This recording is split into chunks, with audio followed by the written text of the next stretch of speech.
at least 2/3 of employees are not fully engaged in the workplace. That's what studies are showing. It could be anywhere from 50 to 70%, but that's alarming. Now, what are some reasons for that? Well, good employees who are bought in and doing their very best aren't going to tell you, hey, I could use more work on my plate. I'm not being fully utilized, when they see other people on the team just kind of getting by, not putting in their best effort. And they're not really fully convinced that leadership wants to do things with them. Leadership wants to assign it to them. They're like a travel agent saying, here's the work we want done, here's the resources you need, let us know how it goes. That's where engaged leaders make a huge difference. Huge difference.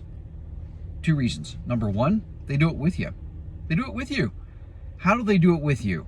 They ask for your feedback. They want to know how things are going. They check in regularly. They encourage you with what's going well, what they see you doing right. They get feedback from clients. So that communication is there so that they know and that you know you're on the same page. You're working at this together. But I think the number 2 thing that's even more important about being an engaged leader is that they genuinely care. Well, that's not fair, John. How do we know that people genuinely care? Okay, ask the question of yourself. How do you know when people genuinely care about you? It's 2 things. It's the time they spend and the questions they ask. What time are they spending with you? No, they don't have to be with you 8 hours a day, but are they regularly checking in? Not micromanaging, but checking in at the times where, I know you had this project going on, you had this client, you had this opportunity. Do you have what you need? What's going on with that? Can I help you in any way?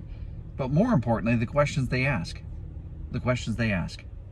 So how do you become an engaged leader regardless of your role, your age, your experience, your degrees? By genuinely caring for others. By being there with them.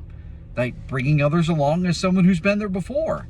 That's how you engage with others. And if you're in a current role of leadership, do those check-ins.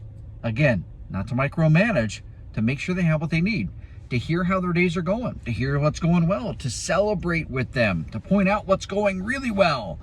Those are all marks of an engaged leader, and you can do that regardless of your role. So the next best time to start, from yesterday, is today, right now. Get started with thinking about how can I engage with the people around me, regardless of your role.